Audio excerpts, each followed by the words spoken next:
Hey everyone, it's McKenna, and before I start, I just want to let you guys know that I am going to start having an upload schedule starting this week. So I'll be uploading every Sunday and every Wednesday. So if you want to know when you're going to see my face on the internet, it will be Sundays and Wednesdays from here on out. Now obviously today's video isn't going to apply to everyone, but previously I made a video about my breast reduction surgery experience, and I got a lot of questions and a lot of requests to make another video.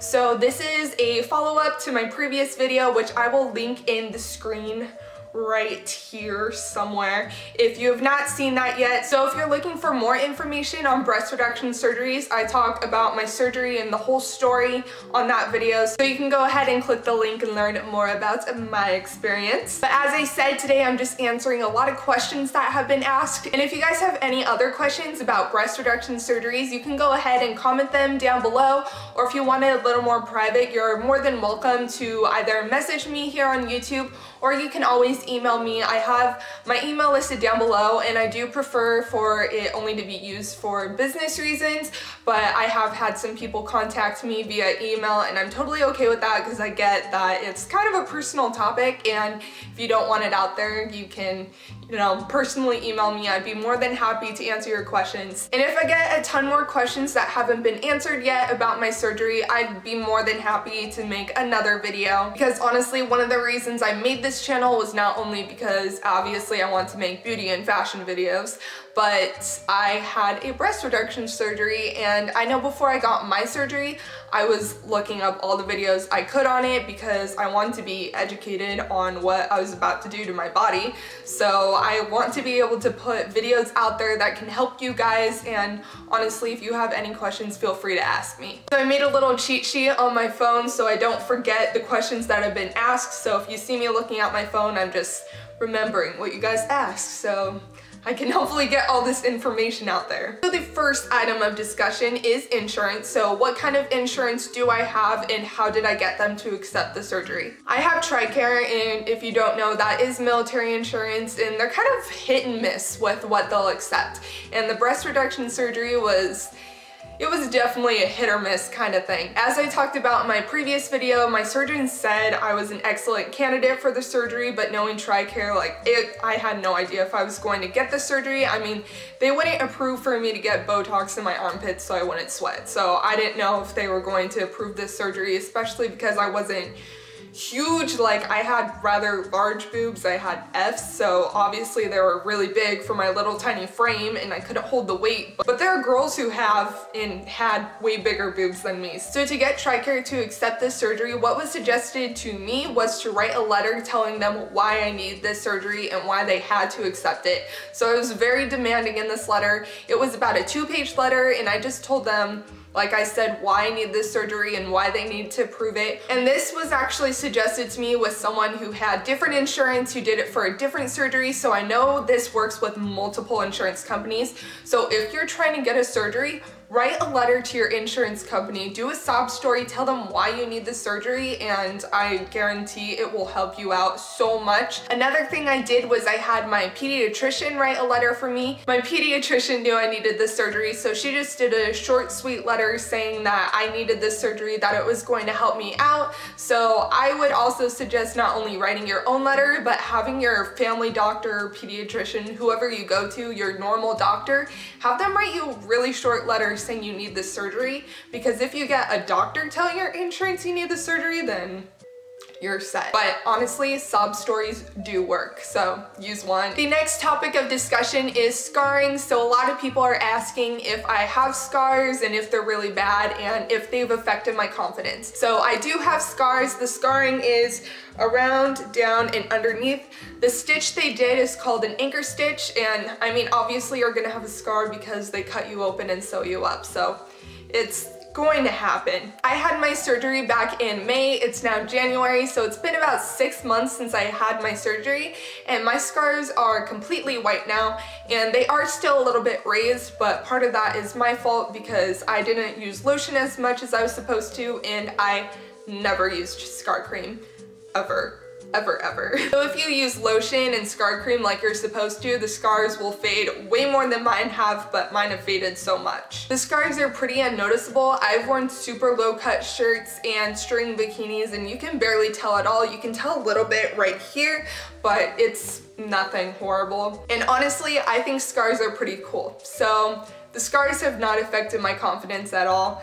I think they're awesome. I like when it shows off a little bit because it's like, I don't know, it's like a battle wound, you know? And I wasn't worried about what other people thought about them, and honestly, other people who have seen the scars think they're pretty cool. And there was a few people who asked me if a guy saw the scar, if it would make me self-conscious, but honestly, it wouldn't.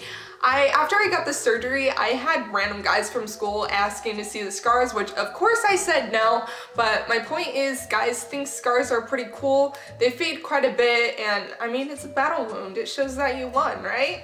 The scarring isn't a big deal at all. They're super easy to hide, and if you are super self-conscious about scars, then you can always use the scar cream, put a little concealer on it, and you'll be fine. But when it comes to scarring, it's definitely a personal preference. Personally, I do not care about them at all. I think scars are pretty cool, like I said earlier, and also like I said, the scarring wasn't bad at all. The next question that has been asked quite a bit was, did I have help after my surgery? And I did. I had my mom to help me out, I had friends who came and helped me, and my boyfriend was around pretty much 24/7. I will say the first 2 days, if you can't stay in the hospital, I would get someone to help you out because you are pretty drugged up and you have to deal with the tubes and emptying them and stuff like that. So help was definitely necessary for me, and everyone who has asked me, I have suggested that they have someone help them or if they can stay in the hospital overnight, because those first 2 days are pretty difficult. After the first 2 days though, when you get into the third day, you can pretty much do stuff on your own. I mean, I didn't because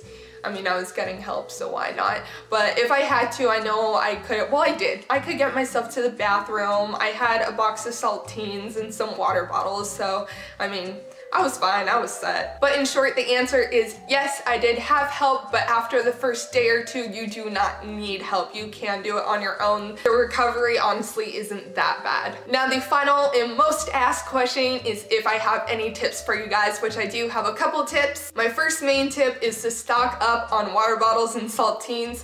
All I ate for like a week was saltines, and all I did was drink water. So just make sure you have some saltines and water because the anesthetics make it a little difficult to keep food down. And of course, after you get surgery, it's just harder to keep food down because your body's kind of confused and all that stuff.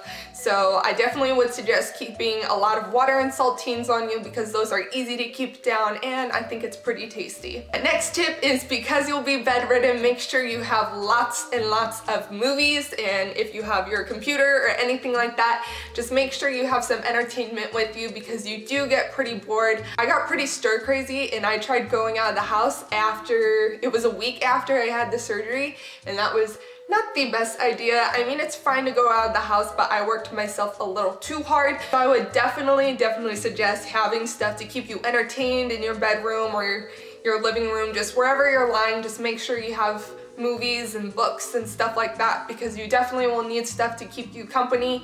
Having visitors is also really good as well, but I would suggest not having too many visitors. There was one day where I got like 3 visitors in one day and it made me super sick. Also, you have to keep in mind that after you get surgery, you're more susceptible to getting sick, so you don't want too many visitors because if they're bringing in some kind of sickness, it's gonna make your recovery 10 times worse if you get sick. Another huge tip I have is after the 3rd day of no shower or no bath, I would say go to the hair salon and get your hair washed. Like, you can go to a Sports Clips or Fantastic Sam's, something like that. It's about $5 to get your hair washed, and it feels so good, and you won't have to lift your hands above your head because that hurts so bad. I couldn't lift my hands above my head for about a week. When it came time that I had to wash my hair myself, I flipped my hair over and washed my hair like this because it does hurt to lift your hands above your head. So if you can manage to save up just a couple dollars and get someone to take you to the hair salon or have someone come over and wash your hair, that is a wonderful idea because then you're getting clean and you are not putting yourself in pain and working your body too hard. Okay, so I'm pretty sure I answered everything. Like I said, if you have any other questions, be sure to comment them down below, message me on here, or feel free to email me. As I said, my email will be listed down below, as well as all my social media links, and you guys are more than welcome to contact me. I understand that it's pretty hard to find information on the surgery, so I am so serious. If you have any questions, feel free to ask me because I'd be more than happy to answer them and help you guys out. Thank you so much for watching, and make sure to subscribe if you haven't done so already. And if you're wondering what kind of videos I make, I do make beauty, fashion, lifestyle videos. So if you're interested in that, go ahead and hit that subscribe button. And I hope you're all having a wonderful day, and I hope you all have a wonderful month and a wonderful year. And I will talk to you guys later. Bye.